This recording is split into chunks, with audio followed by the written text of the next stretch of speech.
bag din ako, dalawan. Parang kahit saan, aesthetic.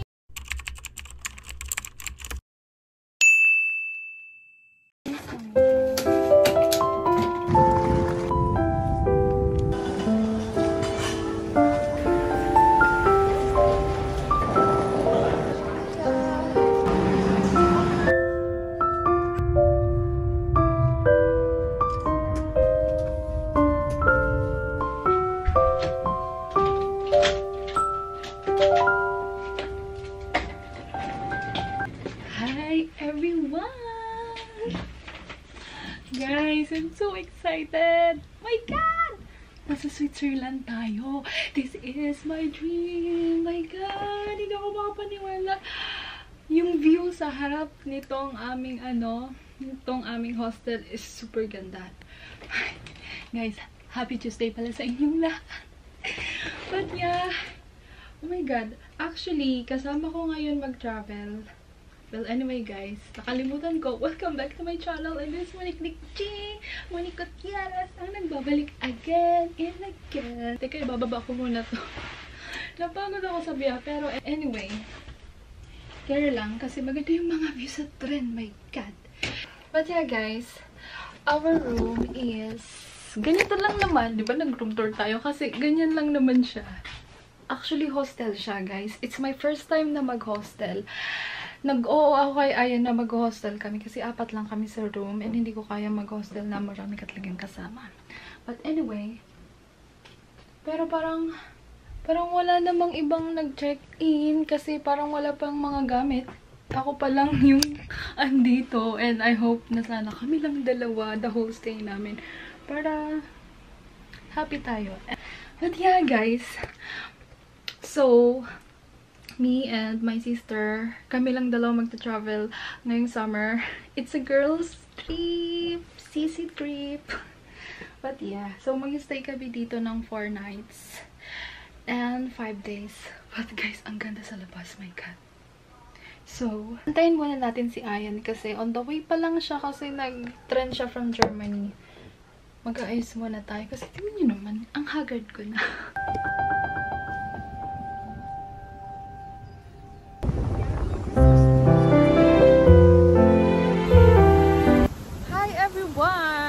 Lumabas ako ng bahay. Naririnig mo ba?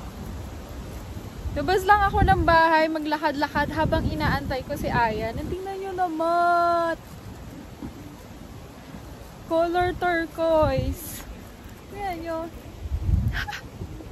Scary lang siya. Kasi parang yung current is malakas. Maglakad-lakad lang ako dito sa gilid. Pero parang nakakatakot. Parang natatakot ako. Kasi for sure malalim yan pag nalaglag ka. Tingnan nyo naman. Para wide camera. Kita nyo ba?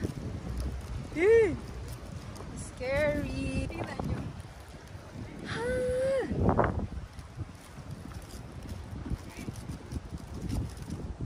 Yung saya. Sarap ng hangin. Buti pa dito may araw. Samantalang kanina sa Norway. Guys, umuulan na naman siya. It's still cloudy.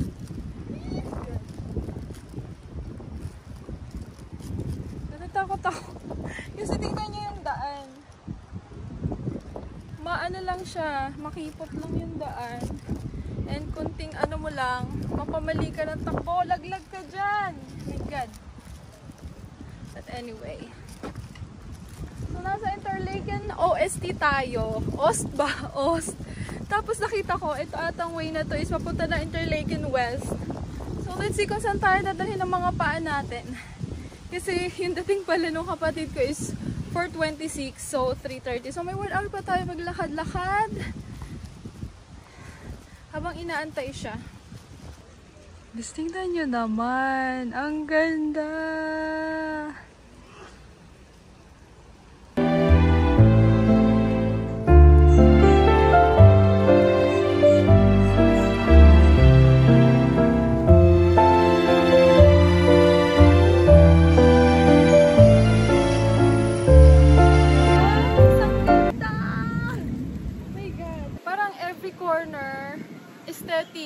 Every corner pang IG. My God. Ito pa lang to. Hindi pa natin napupuntahan yung ibang place. What more? Ang ganda. Hi. Kakain muna tayo. Baon akong tinapay. Naririnig nyo ba ako? Medyo malayo kayo eh. Meron akong tinapay pero wala akong tubig.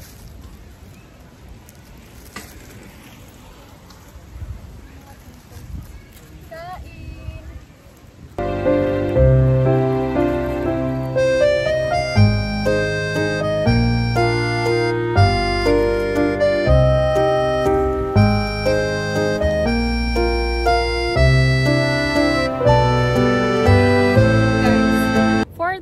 Na ng hapon and susunduin ko na si Ayan. Pupunta tayo ng train station kasi malapit lang naman yung train station dito. Guys, alam nyo, napansin ko. Ang daming Asian dito. Para mga Vietnamese, Japanese, Chinese, Korean. Ang daming turistang galing Asia. Parang kukunti lang yung local. Asa na siya? Tamo, nagtago na. Pinagtataguan niya ako pag tataguan ko din siya. Asa na?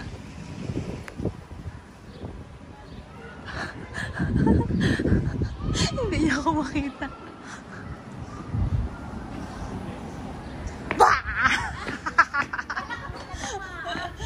Doon ako dumaan sa kabila. Dito ako naman sa kabila, nag-exit. Oh God. And we're back! I'm feeling! Guys, nasa hotel na kami. Wow, hotel! Anong ambag ko? Ganda lang. So for today's video, nakarating na po tayo sa ating mahiwagang boarding house. Para sa mga nagtitipid, no? Okay na to kasi dahil naman tayo maarte. And yes, nakarating na tayo sa ating pararuanan. At mga dala ko kasi para makamura. Ano yan? Beans? Hindi, siya, parang ihihit mo lang siya. Parang goulash ba? Sabi na nga ba, ang dami mo na naman dala. Mga nagdala ako ng mga ganito. Binili ko pa to sa Germany para makatipid kami, no? Kasi alam mo naman dito, mga ginto. So, Oh bawas-bawas din. Tapos meron din dito. Uy, ang dami mo dala magkain. Siyempre. Oh my God. Nag-okay Ano lang yung ako ambag kasi ko? Ganda lang yung ambag. kasi wala man wala mang kilo yung train. Di ba train lang man ako? Siyempre pag nagano ka. Uy, may kilo ka. Saka mas mahal din naman sa Norway. Pares lang din naman. Di masabutang bumili sa Germany. And siya, God. May ambag din Tapos naman may ako. dala din akong kanin. Kanina. Oh, ito na ang ating pang breakfast. Marami to. Wow. Ay, ano, hindi na kailangan gatas yan? Hindi na. Gusto pa. Ano lang, mainit lang na water. Hindi na nakawa. Oh, ayan, italagay mo yan dyan. Dito sa ating stock. Kompleto yan, 8 days. Sige, isa tayo. 8 days! Ay, 8 days, 4 Sana days, all 8 4 days. days pala.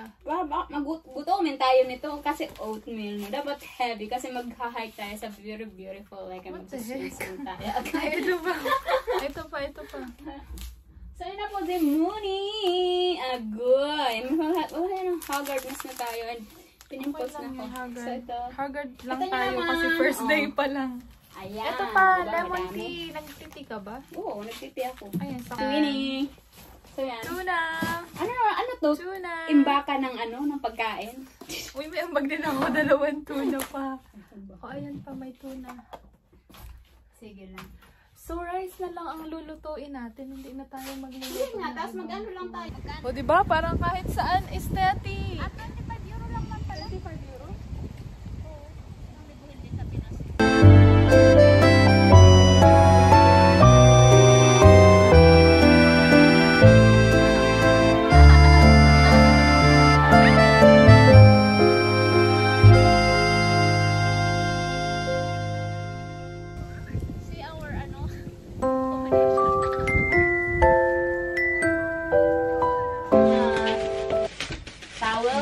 Kami ang magko-cover ng mga bed namin. Cover tayo.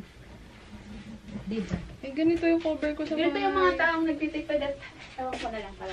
May malinis naman siya. Sampay ko dito. Ayun. Towel. May dala ka towel? Oo.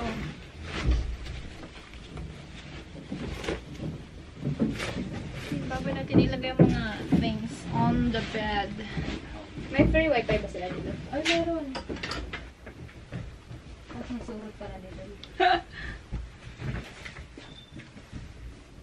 Ang ganda na gumaan ng ating sabi ng, baka pag may dumating dito, grabe naman, inubos na nila yung space. Ay, hindi talaga siya pang cover sa dube. Kumot talaga siya. Okay. Yes. Guys, kain. Dito lang kami sa loob kakain. The chicken pastel by Ari. Pastilan! Poor. Magkamay lang kami. Masarap pala to in real life. Kain! I mean, ibig ko sabihin,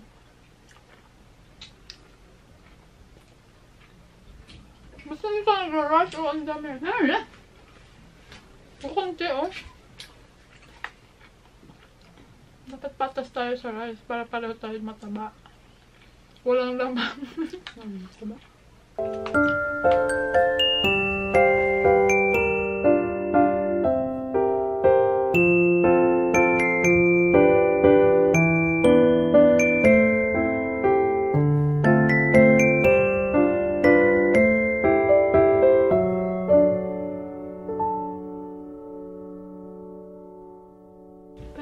Magkamay lang kami. Meron dun kukuha ka ng mga kitchen utensils. Kaso may deposit siyang 10 Swiss francs. Tinatamad din kami maghugas ng pinggan. Kamay-kamay na lang.